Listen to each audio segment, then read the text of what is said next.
কি তো দিদি ভাই, এই কি সুন্দর লাগছে। তোমার পা দুটো দেখি,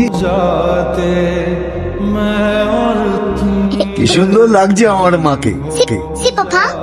এই এদিকে আয়, তোকে কতদিন জড়িয়ে ধরিনি। কি সুন্দর ড্রয়িং করেছো তুমি, এটা আমি আমার কাছে রাখবো, ঠিক আছে? আমি ঘরে যাই। হ্যাঁ বাবা, হ্যাঁ, মেয়ের জন্য বড় চিন্তা হয়, কবে কি হয়ে যাবে।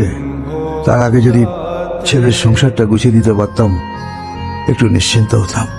এ কথা আগে বলবেন তো, যোজনা 7 পাক। আরে আমি যদি আপনার মানে কি বলে, আমি যদি ছাত্রীকে পাত্রী করে নিতে পারি, তাহলে আমার এই এনারাই ছাড়ার জন্য একটা পাত্রে জুড়বে না? এই তো বলতে বলতে শালাবাবু এসে গেছে। হ্যাঁ, 100 বছর বাজবে, ঠিক আছে।